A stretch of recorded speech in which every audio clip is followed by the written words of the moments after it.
A very good morning all of you. I welcome all you for the third semester. I am Rakesh Kumar, assistant professor in the Department of Physics. I will be your instructor for the Switching Theory and Logic Design course, which is a 4-credit course. And this is brief about my academics. I did PhD from IIC Bangalore and did my masters in electronics and instrumentation. And you can find my WhatsApp number below. Okay. And you can contact me over phone or over WhatsApp if any issues are related to that.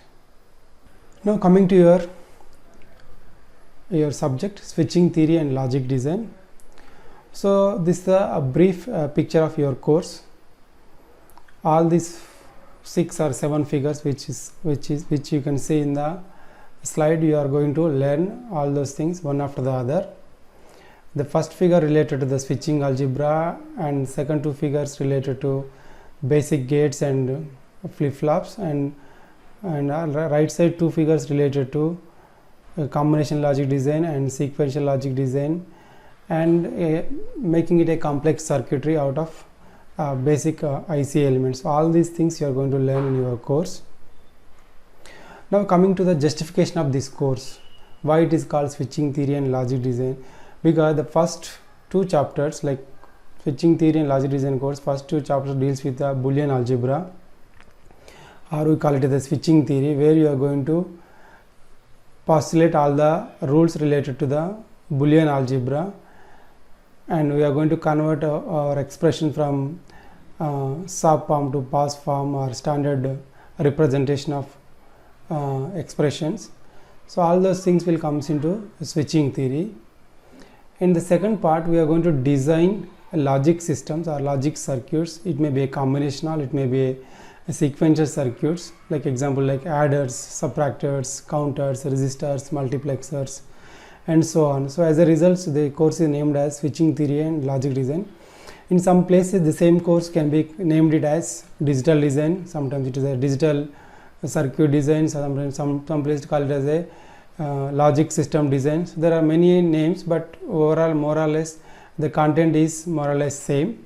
Only thing is in which place you focus more, that decides your course name. So in this case we are focusing both switching theory as well as logic design.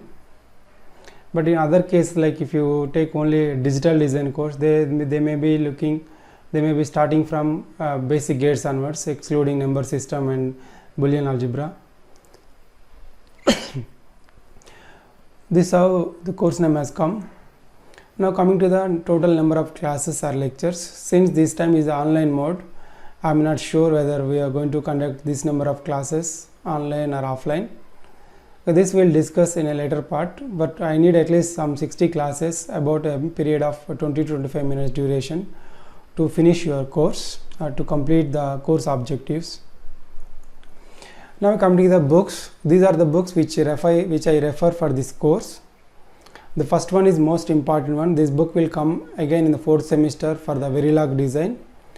This John F. Wackel, this is standard book and industry standard book. Everyone should have this book if you want to expertise in digital design. There are other books like Thomas Floyd or Maurice Monod or TOSI and other switching and finite automated theory. These are the books. Mostly I will follow first 3 books, like digital design by Fakarli and digital design by Floyd and digital design by Maurice Monod, and rest books you can use it for a practice purpose or a reference purpose.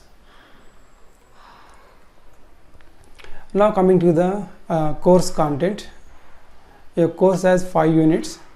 The first unit completely deals with the number systems. What are the different number systems, how to convert from one number system to other number system, and different codes and different error detecting codes. So this takes at least 8 lectures to finish this unit. And coming to the second unit will be mostly basic gates and De Morgan's theorems and single variable and multivariable axioms and switching algebra, minimization of Boolean expressions, K-map methods and Cohen-Maclaurin methods. So all these things will take at least 10 lectures. Now coming to the big unit, this is unit number 3, where we are going to design combination logic design.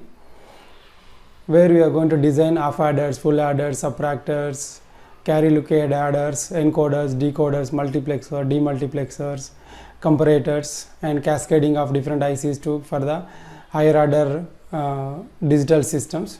So all these things we'll be discussing in this unit 3. Probably it may take more than 10 lectures. And unit number 4, this is the most important unit in this chapter, because this is a real time one, like where you find many applications using sequential logic design system, where your system react in response to the clock signal which we provide, in which we are going to discuss flip-flops, all the flip-flop conversions, counters, resistors, and designing a special counters, and designing a synchronized state of machine structures.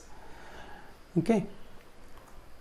And finally, this is the digital circuits. This is the last unit, in which we are going to see how your logic gates are built using CMOS transistors, and we are going to discuss how many logic families are available for the for the IC fabrication or for the logic gate preparation. We will try to compare what are the characteristics of those logic families, and we will try to see when you want to interface one logic family with the other logic family, what constants we need to consider. All those things will be considered in unit number 5. So this is all about your course syllabus, which I already posted in the LMS module. I will be shared through WhatsApp to your class representative. So in a brief, we are going to learn arithmetic operations, encoding, decoding, multiplexing, demultiplexing, comparison, storage, and counting. So all these 8 and additions or some other topics will be covered in this course. Now coming to the course objectives. What objectives this course has? It has mainly 5 objectives. First thing is you need to get a knowledge or understanding about concepts of number system which used in digital machines, and you should understand the concepts of Boolean algebra and switching theory to represent a logic function in the standard form, and to impart familiarity to design sequential as well as combinational circuits, and to impart familiarity with different logic families and data sheet description or specifications. And also at the end, I may be providing some softwares which are open source to design the logic system or logic circuits and test their response. These are the main course objectives. What are the course outcome? By the time you finish this course, you are able to convert different number systems, able to manipulate the different number system, different codes, their arithmetic operations. We are able to simplify the Boolean expression. You are able to minimize the expressions in a sub or pass form, and you should also understand how to design encoder, decoder, multiplexers, demultiplexers, and also how to design a sequential circuit, combination circuits for the market needs. And you should also know how to use the open source software to design a certain digital circuit. So these are the course outcome. By the time you finish course, you are going to learn all these things.